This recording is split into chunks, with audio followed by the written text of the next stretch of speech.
Hello everyone, now let's see the details of Hershey and Chase experiment. अपन ने इसके बारे में प्रीवियस लेक्चर में देखे थे।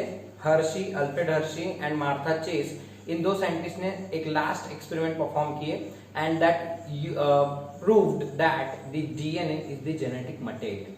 आपको मैंने उसका मटेरियल बताया था। They used bacteriophages and um क्या था इनका? To prove that DNA is the genetic material, to prove DNA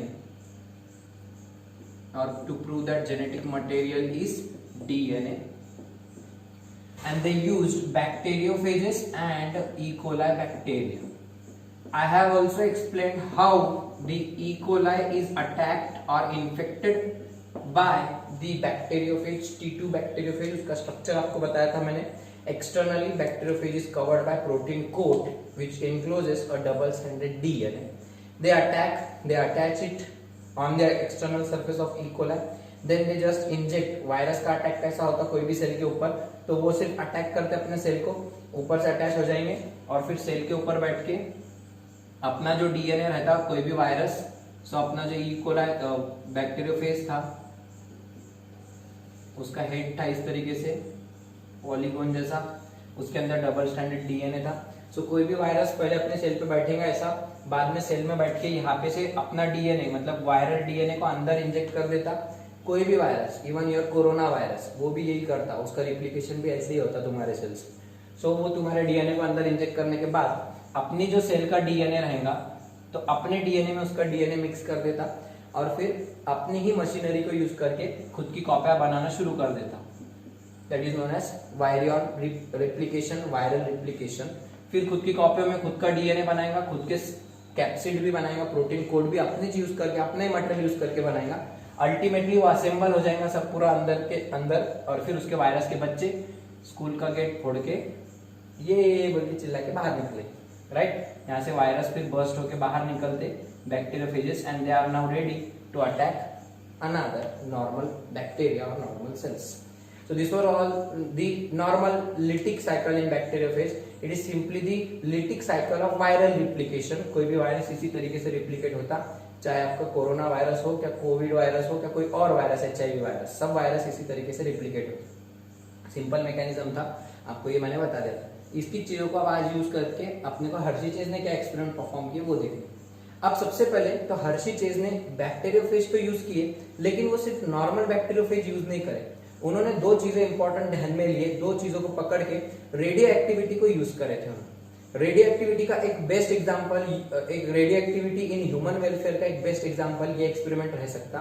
radio activity सिर्फ एटम बम बना के या फिर रेडियो एक्टिव अपने न्यूक्लियर बॉम्ब बना के अटैक करने के काम की नहीं है। वो मेडिकल साइंस के लिए कुछ चीजों को ट्रेस करने के लिए कैसे काम में आ सकती, उसका एक बहुत अच्छा एग्जाम्पल हर्शी चेज एक्सपेरिमेंट था।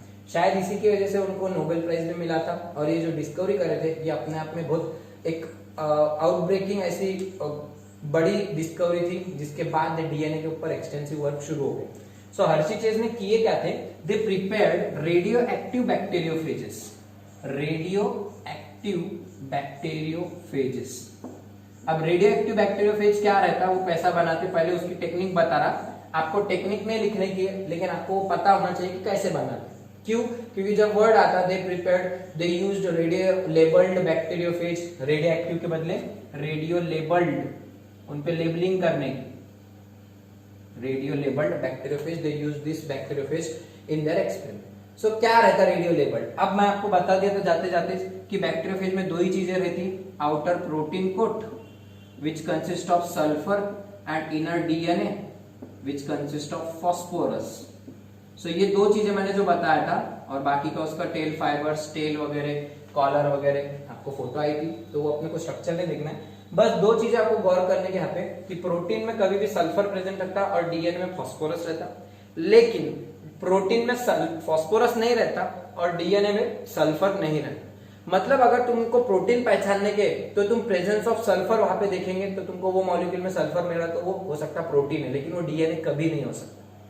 इसी तरीके से तुमको अगर डीएनए पहचानने का है तो तुम प्रेजेंस ऑफ फास्फोरस को देखेंगे, प्रेजेंस ऑफ सल्फर वहां पे नहीं रहेगा। सो ऑब्वियसली तुम ट्रेस कर सकते yes this can be DNA because it consist of phosphorus. मतलब ये ऐसे दो एलिमेंट्स है जो सिर्फ प्रोटीन में रहेगा सल्फर और डीएनए में रहेगा फास्फोरस, जो एक दूसरे को डिस्टिंग्विश करने के काम में आ सकते। समझ रहा? तो मैं क्या करूंगा, अगर मैं रेडियो एक्टिव प्रोटीन बना दिया या रेडियो एक्टिव डीएनए बना दिया तो अगली जनरेशन में कौन सी चीज जा रही वो मैं ट्रेस कर सकता, क्योंकि आपको मालूम है DNA is genetic material, DNA अगली जनरेशन में जाएगा। तो मैं रेडियो एक्टिव फास्फोरस यूज करूंगा और रेडियो एक्टिव सल्फर यूज करूंगा। अब कैसे क्या देख, he or they used what, they radio labeled the bacteriophages। उन्होंने दो प्लेट्स बनाए, ठीक है, दो प्लेट्स बनाए और दोनों प्लेट्स में इसके अंदर जो फास्फोरस और सल्फर डाल दिए ताकि वो बैक्टीरियोफेज ग्रो हो सके। अब बैक्टीरियोफेज बाहर तो ग्रो होगा नहीं, वो बैक्टीरिया में ग्रो होगा, तो इसके ऊपर ई कोलाई की कॉलोनी तैयार करे पहले, ठीक है। वो ई कोलाई को ग्रो होने के लिए उन्होंने ऐसा फास्फोरस सप्लाई करे विच इज रेडियो एक्टिव। अब रेडियो एक्टिव फास्फोरस क्या रहता, तो पहले तो नॉर्मल फास्फोरस क्या रहता, फास्फोरस का नंबर है 15, राइट, एटॉमिक नंबर 15 है, तो उसके अंदर 15 इलेक्ट्रॉन्स रहेंगे, 15 प्रोटॉन्स और 15 न्यूट्रॉन्स रहेंगे, ये नॉर्मल है। लेकिन अगर इसको रेडियो एक्टिव करने का तो इसका मॉलिक्यूलर वेट हो जाएगा 30 P30, ये उसका मॉलिक्यूलर वेट हो जाएगा, राइट, सॉरी एटॉमिक वेट हो जाएगा फास्फोरस का, एटॉमिक वेट, ओके। तो ये फास्फोरस नॉर्मल फास्फोरस है, ओके, P30 ये नॉर्मल फास्फोरस है, नॉर्मल फास्फोरस। लेकिन अगर इसमें दो हेवी कर देने का, उसके न्यूट्रॉन्स बढ़ा देने के, तो जो भी रहेगा जैसे भी रेडियो एक्टिव रहती, सो P32 वाला जो फास्फोरस रहता ये रेडियो एक्टिव फास्फोरस रहता, क्योंकि इसका न्यूक्लियस हेवी हो जाता, हेवी न्यूक्लियस की वजह से उसमें से रेडिएशंस निकलते और वो रेडियो एक्टिव हो जाता, ओके। रेडियो एक्टिविटी या न्यूक्लियर केमिस्ट्री में आपको इसके बारे में आएगा, क्यों रेडियो एक्टिविटी आती है, what is the reason behind radio activity, अपने को वो देखना नहीं है। बट P30 नॉर्मल फास्फोरस है और P32 रेडियो एक्टिव फास्फोरस, आपको याद रखने का है। P32 उन दोनों ने कौन सा वाला फास्फोरस यूज किए थे, they use radioactive phosphorus and they added this phosphorus P30 into this nutrient plate on which they cultured E coli, और ई कोलाई की एक कॉलोनी तैयार हो गई। अब ई कोलाई ने क्या किया, और इसके अंदर नॉर्मल सल्फर डाले, इसके अंदर नॉर्मल सल्फर, पहले अपन रेडियो एक्टिव और नॉर्मल सल्फर बना लेते। सो सल्फर का नंबर है 16, तो उसका मॉलिक्यूलर एटॉमिक वेट हो जाएगा 32, 32, राइट, तो ये होगा नॉर्मल सल्फर, ओके। लेकिन इसमें अगर S35 होगा तो वो हो जाएगा रेडियो एक्टिव सल्फर, इसका भी हेवी न्यूक्लियस कर दो, इसमें एडिशनल न्यूट्रॉन्स डाल दो, तो हेवी न्यूक्लियस कैसे उसमें रेडियो एक्टिविटी आ जाए। तो इन्होंने ये चार पॉसिबल है, ठीक है। तो पहला प्लेट ऐसा बना है जिसमें उन्होंने P30 मतलब radioactive phosphorus, sorry P32 radioactive phosphorus और normal sulphur, radioactive phosphorus और नॉर्मल सल्फर मतलब 32, वो नॉर्मल है तो इसको 30 लिख रहा, समझ लेने का नॉर्मल है। और दूसरी प्लेट ऐसी बनाई जिसमें रेडियो एक्टिव फास्फोरस और नॉर्मल रेडियो एक्टिव सल्फर और नॉर्मल फास्फोरस डाले, ठीक है, नॉर्मल फास्फोरस, इस पे भी ई कोलाई को ग्रो करे। अब ई कोलाई जब खाएगा इसमें से, तो ई कोलाई जो फास्फोरस खाने वाला है वो रेडियो एक्टिव फास्फोरस है, सल्फर नॉर्मल है, तो इसके प्रोटीन नॉर्मल बनेंगे, इसके प्रोटीन नॉर्मल बनेंगे। लेकिन ये जो ई कोलाई ग्रो होने वाला है, इसके फास्फोरस सीधा डीएनए में जाके पैक होता, फॉस्फेट ग्रुप के फॉर्म में डीएनए में जाके अटैच हो जाता, ठीक है। तो ये जो ई कोलाई ग्रो होने वाला है, this E coli will have radio activity in its DNA, radio activity in its DNA, क्यों, क्योंकि उसके फास्फोरस सारे के सारे रेडियो एक्टिव है, ओके। अब जब इस ई कोलाई पे, this E coli is radio active E coli, okay, इसके ऊपर जब अपना वायरस अटैक करेगा, ठीक है, अपना वायरस जब इसके ऊपर कौन सा वायरस, बैक्टीरियोफेज जब इसके ऊपर अटैक करेगा, तो फिर वो बैक्टीरियोफेज में क्या हो जाएगा, वापस से रिप्लिकेशन होगा वो अंदर जाके, तो this bacteriophage will replicate in E coli and it will take up the radioactive phosphorus from E coli. अब उसमें के डीएनए में का फास्फोरस इसके डीएनए में आ जाएगा, क्योंकि वायरस खुद की कोई चीज नहीं बनाते, वो सब उसके होस्ट की चीजें यूज करते। मैंने तुमको पूरी साइकिल समझा दिया। सो होगा क्या, ये जो रेडियोएक्टिव फास्फोरस था अब इसके डीएनए में आ जाएगा रेडियो एक्टिविटी। उसके जो बच्चे रहेंगे, वो स्कूल छूट रही थी देखे ना अभी, तो फिर जो बैक्टीरियोफेज के बच्चे रहेंगे तो बैक्टीरियोफेज की अगली प्रोजेनी में रेडियो एक्टिव डीएनए आ जाएगा। सो these bacteriophages which are produced on this plate, they will have a DNA radio labeled with P35, radio labelled with P35। मैंने क्या स्टेप समझाया, how to prepare radio labelled bacteriophage. अब bacteriophage बनाना है मतलब तुमको virus बनाने का। Viruses can not be cultured artificially, they can not be grown on artificial medium, they need their host to replicate. तो अपने को क्या करना पड़ेगा, वायरस को तो बाहर अपन तैयार नहीं कर सकते, उसके होस्ट को तो तैयार कर सकते। उसका होस्ट कौन है, ई कोलाई। ई कोलाई को ग्रो करो मीडियम पे, लेकिन मीडियम में क्या देने का खाने को, उसको रेडियो एक्टिव फास्फोरस देने का, सल्फर नॉर्मल देने, एक ही चीज रेडियो एक्टिव लेने की, कोई भी phosphorus radioactive लिए, so this phosphorus will enter the DNA of E. coli, means E. coli will be radioactive E. coli, and this radioactive E. coli is attacked by normal bacteriophage, और फिर bacteriophage will replicate in E. coli and then it will take up the phosphorus P35 through the host, उसमें host में चले जाए, host में से virus में आ जाए, और अल्टीमेटली आपको ऐसा बैक्टीरियोफेज मिलेगा whose DNA is radio labeled with P35। अब ऐसा उधर वाला कैसा बनाने का, एक ऐसी प्लेट लेने की जिसमें sulphur active low, radio active S35 और फास्फोरस नॉर्मल लो। होगा क्या, ये जो ई कोलाई ग्रो होने वाले हैं यहाँ पे, सो ई कोलाई क्या खाएंगे, ये सल्फर खा खा के ऐसे प्रोटीन्स बनाएंगे, उनके सारे प्रोटीन्स में रेडियो एक्टिव सल्फर आ जाएगा, उनके सारे प्रोटीन्स में रेडियो एक्टिव सल्फर आएगा, लेकिन फास्फोरस नॉर्मल रहेगा, फास्फोरस पे फर्क नहीं, डीएनए नॉर्मल रहेगा उनका, ठीक है। अब इसके ऊपर जब तुम बैक्टीरियोफेज को अटैक कराएंगे, सेम ये टेक्निक, तो बैक्टीरियोफेज जब इस पे अटैक करेंगे तो अब बैक्टीरियोफेज के पास डीएनए तो नॉर्मल रहेगा, क्योंकि उनके पास फास्फोरस में रेडियो एक्टिविटी नहीं है, ना ई कोलाई की है, ना उनमें आएगा, लेकिन अब जो उनका सल्फर है, ओके, आजू बाजू का जो सल्फर है वो रेडियो एक्टिव हो जाएगा। तो इनमें का सल्फर, रेडियो एक्टिव सल्फर अपने बैक्टीरियोफेज के प्रोटीन में आ जाएगा, तो इसका सल्फर फिर S35 लेबल्ड बैक्टीरियोफेज यहाँ पे तैयार हो जाए। बाकी का पूरा नॉर्मल रहेगा, सिर्फ डीएनए नॉर्मल रहेगा, लेकिन उसका जो प्रोटीन कोट है उसमें रेडियो एक्टिविटी आ जाएगी। तो अपन ने ऐसे दो प्रकार के बैक्टीरियोफेज तैयार करने के, कुछ बैक्टीरियोफेज का डीएनए फास्फोरस से लेबल करने का, आपको ये स्टेप्स याद नहीं रखने की कैसा बना है, आपको यहां से याद रखने का। Hershey and chase used P35 labeled bacteriophage, P35 labeled bacteriophage in their DNA। तो मैं इसको देखो ब्लू कलर से ड्रॉ कर रहा हूं ताकि आपको रेडियो एक्टिव समझ में आना कि ब्लू कलर वाला है, okay. And they also used S35 labeled bacteriophages in their proteins। तो प्रोटीन कहां पे रहता, आउटर कैप्सिड में रहता प्रोटीन। समझ में आया कैसे दो अलग अलग रेडियो एक्टिव बैक्टीरियोफेजेस यूज करें, एक का डीएनए रेडियो एक्टिव है, एक का प्रोटीन कोड रेडियो एक्टिव है। डीएनए में फास्फोरस रहता, वो रेडियो एक्टिव है P30, ओके, और P32 और sulphur is present in proteins and that sulphur is P35।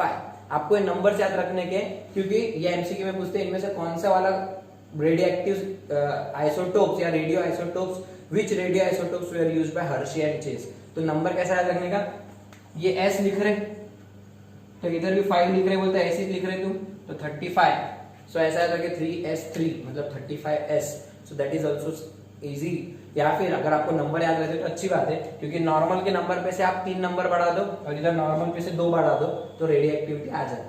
तो 32 और 35, फास्फोरस 32, सल्फर 35, ये याद रखने का। These isotopes were used by Hershey and chase, okay. अब ये बैक्टीरियोफेजेस बन गए, अब इनको अटैक करा नहीं, अब एक्चुअल प्रोसेस चालू हो रही। ये पहला पार्ट होगा एक्सपेरिमेंट का, लेकिन अपने को यहां से लिखने का नहीं, अपने को जो चीज लिखने की है, दे used radio labelled bacteriophages, one was labeled with phosphorus and one was labeled with sulfur, radioactive sulfur। so sulphur वाला पहले लिख लेंगे, सल्फर वाला पहले मतलब क्या है, उसकी प्रोटीन कोड रेडियो एक्टिव है, ओके, लेकिन डीएनए नॉर्मल है, और दूसरे वाले का डीएनए रेडियो एक्टिव है और उसकी प्रोटीन कोड नॉर्मल है। इसका डीएनए नॉर्मल है, ब्लू कलर मतलब रेडियो एक्टिविटी, ऐसा समझ के लो। सो इसका सल्फर है इसमें S35, अब भी याद रखें, और डीएनए में क्या है P32 इन डीएनए, और इनका क्या लेबल करें, प्रोटीन कोट। ओके, अब कुछ भी नहीं करना है, अब बाकी का एक्सपेरिमेंट तुमको पूरा मैंने एक्सप्लेन करा है, सिर्फ यहाँ तक का पार्ट कंसेप्चुअल था। अगर इतना समझ के आगे का पूरा अटैक करने का है, वायरस का अटैक करने का है। आपको ये बैक्टीरियोफेज बना लिए, कौन से 2 बैक्टीरियोफेज बनाए, दिमाग में बिठा लो अच्छे से। Hershey and Chase prepared 2 bacteriophages, radio labelled bacteriophages. They labelled DNA with phosphorus 32 radioactive compound and they labeled proteins with S35 radioactive sulfur. Okay, and they used them to infect or attack the E. coli. अब E. coli पे attack करो। E. coli कौन है तुम्हारा, इसका host रहेगा, इसका host रहेगा। अपन एक का देखते फिर दूसरे का देखते, पहले इसका कर लो अटैक। अटैक कैसा होता, इन्फेक्शन, इन्फेक्शन के बाद ब्लेंडिंग, और उसके बाद की लास्ट स्टेप रहेंगे क्या है। अभी अटैक कैसा करेंगे वापस से, it will inject it's DNA here and that DNA will become the integral part of host DNA, right. It will produce it's copies, it will produce its copies and also it will produce its capsids, and then bursting will occur and you will get bacteriophage new progeny like this, ये बच्चे मिलेंगे उसके, right. लेकिन एक बात ध्यान दो यहाँ पे, जब ये अटैक होगा, when it will inject its DNA, जब डीएनए अंदर चले जाएगा, बाहर क्या रह जाएगा, बाहर क्या छूट जाएगा, खाली प्रोटीन कोट रह जाएंगी बाहर। Okay, it is called ghost, भूत रहेगा, आत्मा अंदर चलेगी। ओके, अब वो भूत रहेगा, सिर्फ बचा रहा, घोस्ट बन जाएगा, उसकी डेड बॉडी रहेगी बस, क्योंकि डीएनए इंपॉर्टेंट है यहाँ पे, वायरस का डीएनए पूरा काम करने वाला है। बाहर का प्रोटीन वही पड़े रहेगा, वो कुछ काम नहीं आएगा, वो रिप्लीकेट भी नहीं होता, रिप्लीकेशन अंदर होता। अब ये जो ई कोला है, ये नॉर्मल ई कोला है, नॉर्मल मीडियम पे ग्रो करने का, तो इनको फिर सल्फर, इनके पास सिर्फ जो सल्फर था रेडियो एक्टिव, वो कचरे में बाहर चले जाएगा, वो बाहर ही पड़े रहेगा। बच्चों में जाएगा क्या वो सल्फर, बैक्टीरियोफेज के बच्चों में जाएगा क्या, नहीं, क्योंकि उसका रिप्लीकेशन ही नहीं हो रहा। रिप्लीकेशन किसका हो रहा, डीएनए का हो रहा। अब ये जो डीएनए बनने वाला है यहाँ पे, ई कोलाई नॉर्मल है, उसके सब प्रोटीन बीटीन नॉर्मल है, तो उससे नॉर्मल तरीके के तुम्हारे को बैक्टीरियोफेजेस मिले। Means you will not get sulfur, radioactive sulfur in the progeny bacteriophages, in the viral progeny, बच्चों में अपने को सल्फर नहीं मिले। लेकिन यहाँ पे अगर ये अटैक करके देखे तुमने, तो तुमको क्या होगा, जब ये अटैक मैं करूंगा, सो इधर डीएनए बैक्टीरिया का, अब देखो क्या होगा, this bacteriophage is having radioactivity in its DNA, radioactivity in its DNA, it will inject this DNA here, it will inject this DNA here. अब ये डीएनए की कॉपियां जब बनेंगी, सो बच्चों में क्या होगा, आधा डीएनए एक बच्चे को, आधा डीएनए दूसरे बच्चे को, और आधा आधा नया डीएनए, सेमी कंजर्वेटिव मोड में रिप्लिकेशन होगा। वो क्या रहता है अपन बाद में देखेंगे। लेकिन जो बच्चे मिलेंगे, एक बच्चे में रेडियोएक्टिव रहेगा, दूसरे में थोड़ा सा और रेडियोएक्टिव रहेगा, और ऐसा करके इधर नया इधर नया, और ये जो बच्चे तैयार होंगे वायरस के, ठीक है, ये बर्स्टिंग हो जाएंगी।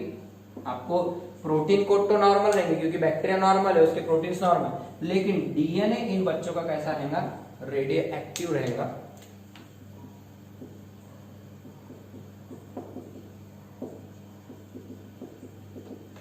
देखो फर्क, देखो डायग्राम कैसे समझ में आ रहा, इसमें ये जो सल्फर था बाहर रह जाएगा, which can not be replicated, but this DNA it will get replicated and its radioactivity, its phosphorus, radioactive phosphorus will also be present in the daughters or the viral progeny, viral generation में अपने को दिखाई देगा। और इसका protein normal है, तो इसका भी जब ये खाली हो जाएगा, डीएनए अंदर जाने का खाली, ये भी फेंकने में जाने वाला। घोस्ट जो रहता है वो खाली फेंकने में आता, capsid, empty capsid is known as ghost, it will be discarded, it will not replicate, only the only replicating part here is DNA।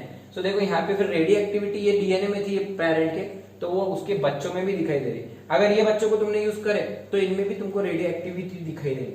मतलब हो रहा क्या, रेडियो एक्टिविटी एक जनरेशन से दूसरी जनरेशन में जा रही, through what, through DNA. This is the proof, वो डायरेक्ट प्रूफ दे रहे कि DNA is the genetic material which goes to next generation. Proteins अगली जनरेशन में नहीं जाते, क्योंकि प्रोटीन्स अगर अगली जनरेशन में गए होते तो इन बच्चों में किसी ना किसी में रेडियो एक्टिव सल्फर दिखाई दिया होता, बट ऐसा कहीं नहीं हुआ।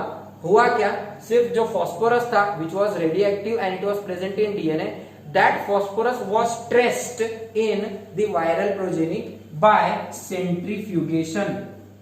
Bye centrifugation. अब ये वायरसेस बहुत सारे तैयार हो जाएंगे प्लेट के अंदर, इनको क्या करने का, फिर वायरसेस को ये पूरे उठाने के प्लेट में से, उनको सेंट्रीफ्यूगी मशीन में डाल के घुमाने का, उनकी एक लेयर तैयार हो जाएगी बीच में कहीं तो भी, वो लेयर के ऊपर रेडियो एक्टिविटी चेक करने का कि रेडियो एक्टिव है क्या नहीं। सो दीज ई कोलाई और these viral progeny will be, no radio activity will be traced, no radioactivity will be traced here, but here the next generation will be radioactive, और उनकी बात आपको फिर radioactivity इधर भी मिलेगी, radio activity will be present. So तीन steps क्या थे इनके, infection, blending and centrifugation followed by checking for radioactivity. So यहाँ पे अपने को रेडियोएक्टिविटी नहीं मिलती अगली जनरेशन में बैक्टीरियोफेज के, लेकिन यहाँ पे बैक्टीरियोफेज की अगली जनरेशन में आपको रेडियोएक्टिविटी मिलेगी। क्यों? Why? Because the only reason DNA consists of radioactive phosphorus that goes to next generation, whereas the proteins they cannot be taken to next generation even though they have radioactivity. That radioactivity will not go to next generation. समझ में आ रहा क्या experiment करें? अब इस पे से conclusion क्या निकलता, सिंपली यहाँ से पता चल रहा कि अगर फॉस्फोरस डीएनए के थ्रू अगली जनरेशन में जा रहा, मतलब DNA is the genetic material that goes to next generation, that carries the characters to next generation. Proteins cannot be the genetic material, otherwise proteins का जो सल्फर है वो बच्चों में दिखाई दिया होता। So this experiment confirmed that DNA is the genetic material. ये एमसीक्यू बहुत जगह पूछते हैं, कॉम्पिटिटिव एग्जाम्स में भी पूछते हैं कि DNA is the genetic material, इसका प्रूफ किसने दिया था? तो this proof was given by Hershey and Chase. Hershey बाई नहीं है, हर्शी अल्फ्रेड हर्शी है, बाबा है, और चेस कौन है? मार्था चेस है। अपने को लगता है हर्शी बोलते बाय होंगी और चेस मतलब बाबा होगा, उल्टा है, अल्फ्रेड हर्शी, मार्था चेस, इन दोनों ने एक्सपेरिमेंट परफॉर्म किया। ओवरऑल अगर रिकैप देखें तो आपको मैं बता देता सीधा सीधा इनका एक्सपेरिमेंट क्या था, एक शॉर्ट में समराइज कर रहा। इनका एम था कि DNA is the genetic material prove करने का।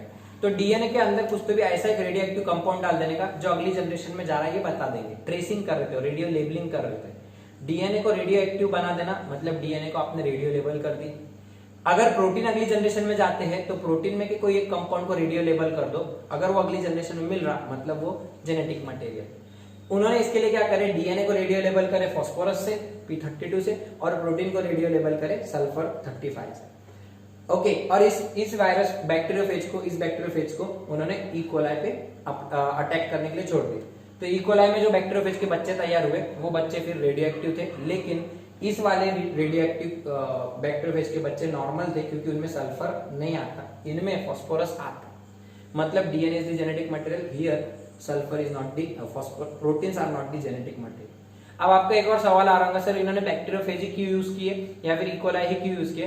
क्योंकि बैक्टीरियोफेज ऐसे एक्सपेरिमेंट्स के लिए, रेडियोएक्टिविटी से रिलेटेड एक्सपेरिमेंट्स के लिए बहुत ज्यादा अच्छे माने जाते हैं। पहली बात तो viruses they are living within the body of host and non living outside the body of their host, मतलब इसकी वजह से वो एक डेड ऑर्गेनिज्म के साथ बिहेव करते, तो आप उनको रेडियो लेबल भी कर दिए तो उतने खतरा अपने लिए नहीं रहते। दूसरी चीज, उनके अंदर जो रेडियो एक्टिविटी है उनसे उनकी बॉडी को कोई हार्म नहीं होता। जैसे कि अपनी बॉडी में अगर रेडियो एक्टिविटी रही तो अपने को नुकसान हो सकता है, सो उनको उसका कोई नुकसान नहीं होता। वो रेडियो एक्टिविटी को even they can tolerate that radio activity up to some extent, वो एक रीजन था। तीसरा, they have a very simple structure that can be easily used to distinguish the studies, मतलब उनके पास दो ही चीज है, डीएनए है और प्रोटीन है। तो आपको ये देखने का था कि डीएनए अपना जेनेटिक मटेरियल है या प्रोटीन्स, तो दोनों जो चीजें आपको चाहिए वो दोनों की दोनों चीजें आप एक साथ स्टडी कर सकते हैं, ऐसा एक ऑर्गेनिज्म था। इसके बदले अगर आप दूसरा कोई ऑर्गेनिज्म लेते, जैसे कोई बैक्टीरिया लेते, जैसे कुछ और लेते, तो थोड़ा सा कॉम्प्लेक्स हो जाता है एक्सपेरिमेंट। ऑलरेडी इतना भी बहुत कॉम्प्लेक्स बन गया मुझे मालूम है, लेकिन इसमें से ज्यादा भी कॉम्प्लेक्सिटी वो एक्सपेरिमेंट में आती थी। So bacteriophages are used wisely, they are generally used in such radioactive studies, they are the preferred ideal material for radioactive studies because they have very simple structure, they can tolerate the radioactivity and they can even can transmit that radioactive to next generation through their DNA or protein. Okay, so DNA से उनके जाता इतना ही जिसका confirm था।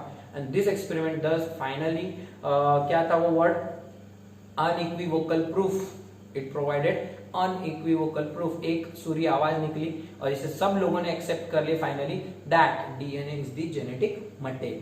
अब इसके ऊपर कोई ने उंगली उठाया तो उसका मुंह भी फोड़ने के लिए वो दोनों बैठा लेते, क्योंकि फाइनल बोल दिया इन्होंने, इससे ज्यादा और क्या प्रूफ देना। अरे भैया उन्होंने एक जनरेशन का फॉस्फोरस दूसरी जनरेशन में भेज के बताए थ्रू डीएनए, इससे ज्यादा और क्या सबूत होना। और अब इसके बाद कोई ने सवाल भी नहीं उठाया, नहीं मेरे को डाउट है उसमें कुछ और गया, उसको मुंह फोड़ भी देंगे, और वो करना भी चाहिए, इतना डायरेक्ट प्रूफ दिया उन्होंने। सो दस this is the most important experiment. आप अच्छे से इसकी स्टडी करो, जो थेरोटिकल पॉइंट से नोट्स में दिया है उस हिसाब से इसको लर्न करो, क्योंकि इस साल स्टेट बोर्ड में आने की चांसेस है। ये एक्सपेरिमेंट के लॉन्ग आंसर में भी पूछ सकते हैं या 3 मार्क्स के लिए भी पूछ सकते हैं, बहुत इंपॉर्टेंट है। So prepare this well with conclusion, and here this beat is done. We will start with the structure of DNA, types of DNA, RNA etcetera in our next lecture.